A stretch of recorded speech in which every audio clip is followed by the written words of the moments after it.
In the fall of 2022, Square Enix released remade versions of two Super Famicom strategy RPGs. One of them was lavishly redone with full voice acting, rebalanced gameplay, and a ton of quality life upgrades to bring it more in line with what we expect from a modern title. In addition, it was heavily marketed, given a full day and date physical release, and clearly had the full weight and attention of the publisher behind it. The other was Front Mission First. Announced during a Nintendo Direct along with the remake of its sequel, Front Mission First was given a nebulous November release date, ultimately being November 30th, the specific day having never been publicly announced beforehand. It was developed by Forever Entertainment, who had released the House of the Dead remake just prior to this announcement, which was received poorly by critics and fans alike. The deck seemed to be stacked against this release, so how did it end up turning out?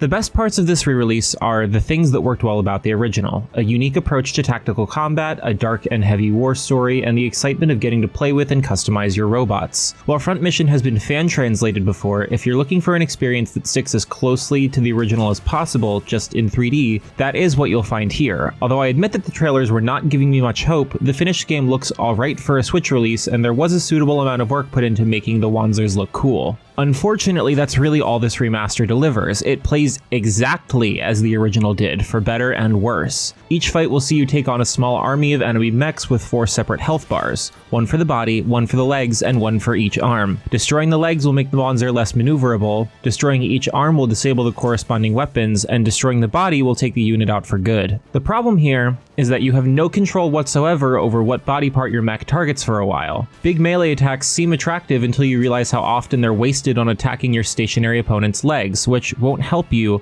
and the computer is irritatingly capable of targeting your body specifically. Fights get dragged on and on as you slug it out round after round, just trying to hit the only thing you need to. It's common for the body to be the last thing to go after being forced to focus fire for minutes at a time just to take out one enemy. You're frequently outnumbered too, which does not help matters. The lack of quality of life upgrades is also notable here. You're presented with the bare minimum amount of information you could possibly get in any given situation. For example, in combat, you have a vague number representing your weapon's power, the odds of it hitting, and potentially how much ammo you have. The sluggish combat would be more tolerable if the player were, for example, told which body parts they were most likely to damage, but it ends up feeling like you're just bashing your head against the enemy more often than I'd like. The presentation is also a mess. While the 3D paint job looks okay, the character portraits are inexcusably ugly and, in my opinion, at least look machine upscaled rather than redrawn. The main character's name has been mistranslated, so while most characters in the game have ordinary English names, your hero is named Royd instead of Lloyd. There's even an obvious text error in a graphic you will see frequently where a single word is broken into 2 lines. In general, the entire game feels dated.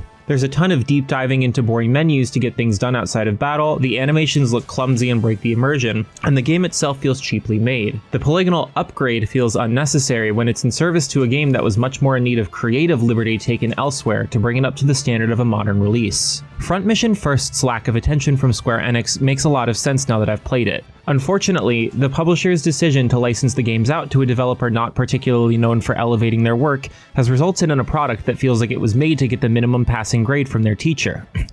A list of boxes was checked, but the soul here is missing, and players will most likely pick up on that and stay away. This franchise has long been neglected by its owner, and while a trilogy of remakes ought to be a sign that Square wants to reignite interest in Front Mission, First is, unfortunately, the exact opposite. You wanted Front Mission, here it is, now go away. Noisy Pixel is giving Front Mission First a 5 out of 10. Thanks for watching. Please read the full review at noisypixel.net. Noisy Pixel is run by a group of gamers who work hard to bring you the latest news, reviews, previews, podcasts, and more. Please join our community Discord server to come talk nerdy with us, and like, subscribe, and comment to keep up with our future content.